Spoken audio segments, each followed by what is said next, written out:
Hi friends, Chubak Lights with you, and now we are going to discuss IAS 10 events after the reporting period. So let's start. Let's talk a little bit about the scope of IAS 10. IAS 10 is applied for the period between the reporting date and the authorization date. What is a reporting date? A reporting date is the date of financial statements. For example, that is a date which is stated in Statement of Financial Position. Authorization date is the date when financial statements are authorized for issue by those charged with governance. For example, Board of Directors.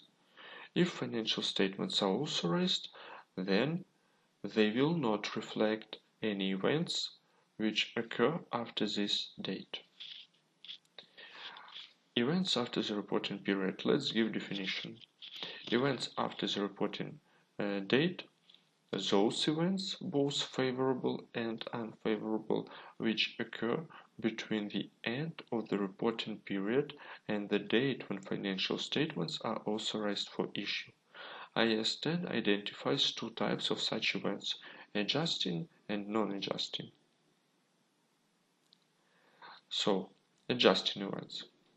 Adjusting events are events after the reporting date that provide evidence of conditions that existed at the end of the reporting period.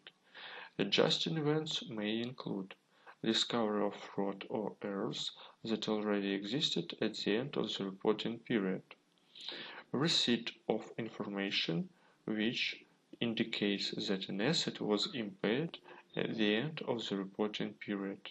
For example, bankruptcy of a customer, the sale of inventories at lower prices after the reporting period, settlement of a court case after the reporting date which confirms that the company had a present obligation at the end of the reporting period. And the reporting entity also must make relevant adjustments and disclosures in respect of adjusting events. So let's talk a little bit about non-adjusting events now. Non-adjusting events. Events these are events after the reporting date that are indicative of conditions that appeared after the end of the reporting period. Non-adjusting events may include abnormally large changes in asset prices or foreign exchange rates, the destruction of an asset after the reporting period, announcement about a major restructuring plan or plan to discontinue operation, a major business combination or disposing of a major subsidiary, changes in tax rates or tax laws announced after the reporting date that have a significant effect on current or deferred tax assets and liabilities. Material non-adjusting events must be disclosed in financial statements. Next details must be included: the nature of the event, an estimate of its financial effect, or statements that such an estimate cannot be made. So, and now let's discuss the going concern issue and dividends in respect of IAS 10.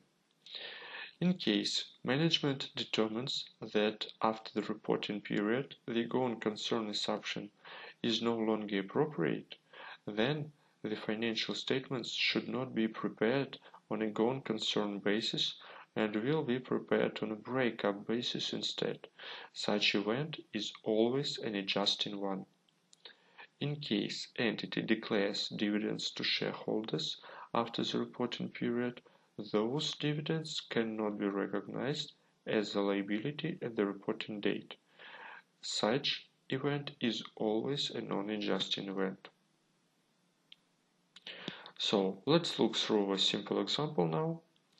Fluffy Kitten is in the process of preparation of its financial statements for the year ended as at 31st December 2017. The next events happened between the reporting date and the authorization date. The probable authorization date is 15th April 2018. Fluffy Kitten issued 50,000 shares on 1st February 2018. These shares rose $300,000. So that is a non-adjusting event. The issue of 50,000 shares on 1st February after the reporting the end of the reporting period.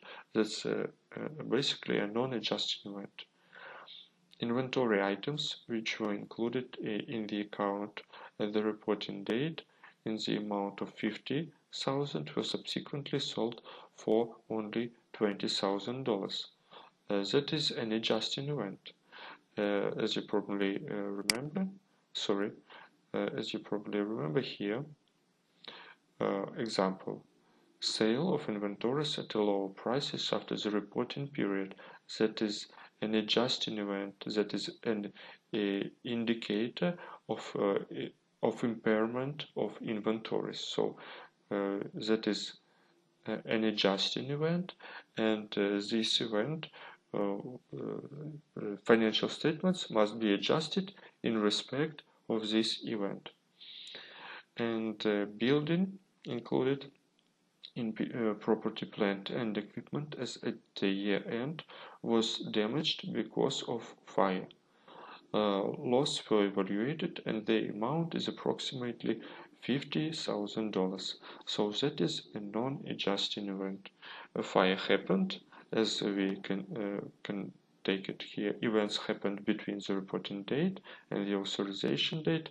The damage to our building happened after the reporting date. That is basically a non-adjusting event, which must be disclosed respectively.